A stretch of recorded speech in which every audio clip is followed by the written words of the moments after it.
मेरे जिगरी दोस्तों, नमस्कार फ्रेंड्स। आइए कल के ही विषय को आगे बढ़ाते हैं और एक बार फिर से मैं आप सबके प्रति इस बात के लिए आभार व्यक्त करना चाहूँगा कि आप सब लगातार मेल लिख लिख कर मुझे न केवल उत्साहित ही कर रहे हैं बल्कि सोचने के नए नए डायमेंशंस भी प्रोवाइड कर रहे हैं। और इसी से सच पूछिए तो वार्तालाप में जीवंतता भी आती है। अदरवाइज फिर वो वार्तालाप न होकर के एकालाप बन जाता है और मैं नहीं चाहता कि मैं एकालाप करूं, क्योंकि एकालाप मुझे ना कभी कभी फालतू के विलाप जैसा भी लगने लगता है। तो दोस्तों, बहुत बहुत आभार, बहुत बहुत धन्यवाद। फ्रेंड्स, मैं अपने अनुभव भी शेयर कर रहा हूं इसके साथ ही। जब किसी का व्यक्तित्व बहिर्मुखी होता है तो वह इस बात के लिए संघर्ष करता रहता है, लगातार ये संघर्ष चलता रहता है कि वो अपनी एनर्जी को कैसे संचित करके रखे, क्योंकि जब तक एनर्जी संचित नहीं होगी तब तक विस्फोट नहीं होगा। जब मैं कह रहा हूं विस्फोट नहीं होगा तो उसका क्या अर्थ है? यानी कि देखिए, सामान्य तौर पर हम सभी सोचते हैं, विचारते हैं, बात करते हैं, लिखते हैं, सारे काम कर रहे होते हैं, लेकिन ये सामान्य तौर पर होने वाले काम हैं।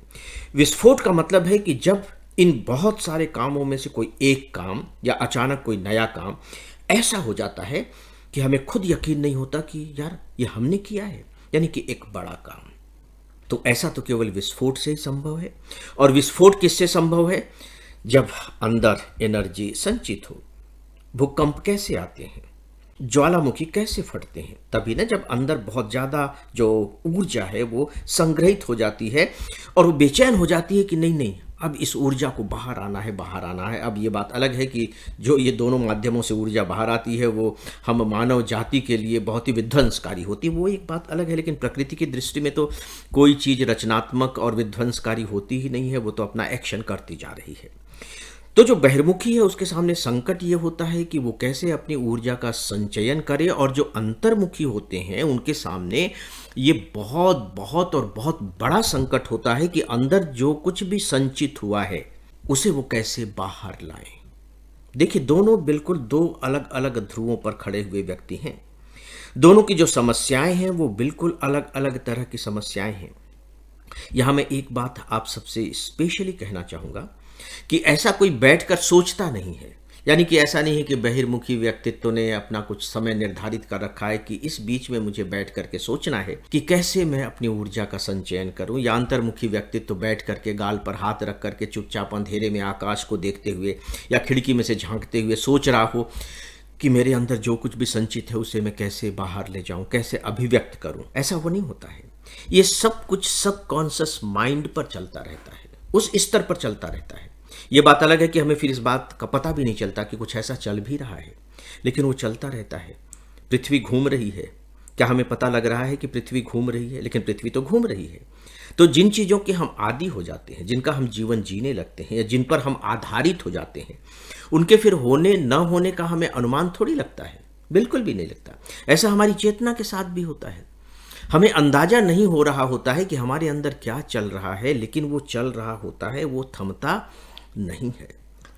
और यहां मैं यह भी कहना चाहूंगा कि इन दोनों का जो संकट है वो अपने आप में समानांतर संकट है। आप ये मत समझिएगा कि अंतर्मुखी का संकट बहिर्मुखी की अपेक्षा कुछ ज्यादा है या बहिर्मुखी का संकट अंतर्मुखी की अपेक्षा कुछ ज्यादा है। नहीं, दोनों की जो बेचैनियां हैं, जो परेशानियां हैं, वो बिल्कुल एक जैसी हैं, क्योंकि दोनों एक दूसरे को देख रहे होते हैं। समाज में तो हर तरह के व्यक्ति होते हैं और एक दूसरे को देख रहे होते हैं। अंतर्मुखी को लगता है कि यार ये बहिर्मुखी जो व्यक्तित्व है, ये देखो कितना मज़ेदार है, लोग इसे पसंद करते हैं, इसकी प्रशंसा होती है, जहाँ ये चला जाता है भीड़ इन्हें घेर लेती है, इनकी चर्चाएं अखबारों में, मीडिया में, इन सब में होती है। काश मैं ऐसा हो पाता। और ये जो बहिर्मुखी व्यक्तित्व है वो ये सोचता है कि यार देखो वो कितना है, शांति का जीवन जी रहा है, लोग उसकी तारीफ भी करते हैं, भले ही तारीफ करने वाले थोड़े से ही हों, कि वो कितना सज्जन व्यक्ति है, अच्छा व्यक्ति है, दूसरे को परेशान नहीं करता है, अपने में ही मगन रहता है। और फिर अगर वो कुछ रच रहा है तो उसके रचने की भी तारीफ हो रही, चाहे वो पेंटिंग के फॉर्म में आए, चाहे राइटिंग के फॉर्म में आए, चाहे लेक्चर के फॉर्म में आए, किसी भी फॉर्म में आए। तो बहिर्मुखी अंतर्मुखी की ओर ललचा रहा है और जो अंतर्मुखी है वो बहिर्मुखी की ओर ललचा रहा है। इसका मतलब यह हुआ दोस्तों, बात ललचाने की नहीं है। यहाँ जो महत्वपूर्ण बात है वो ये है कि दोनों एक दूसरे से प्रभावित हैं और अपने को बदलने की कोशिश कर रहे हैं कि मैं अंतर्मुखी हो जाऊं, बहिर्मुखी सोच रहा है, और अंतर्मुखी सोच रहा है कि मैं बहिर्मुखी हो जाऊं, लेकिन ये पॉसिबल नहीं है। और मैं यहाँ स्पेशली कहना चाहूँगा, ये पॉसिबल नहीं है, मैंने कहा, और इससे भी बड़ी बात है, इसकी ज़रूरत भी नहीं है। जी हाँ, इसकी ज़रूरत भी नहीं है। तो फिर किसकी ज़रूरत है? क्या जो कुछ भी हो रहा है, जो कुछ भी चल रहा है, उसे ही चलने दें, उसमें कोई हस्तक्षेप न करें? नहीं दोस्तों, ऐसा भी नहीं है। इस पर हम लोग आगे बातें करेंगे। कल को छोड़ करके परसों इस पर हम लोग बातें करेंगे। कल गस्टेड हॉलीडे है, आप सब भी इस विषय पर विचार करें। अभी लंबा वक्त है आपके पास विचार करने के लिए। कुछ विचार आ जाएं तो मुझे मेल्स भी लिखें। परसों इस विषय को आगे बढ़ाएंगे। तब तक के लिए दोस्तों मुझे इजाज़त दें, मेरा अभिवादन स्वीकार करें।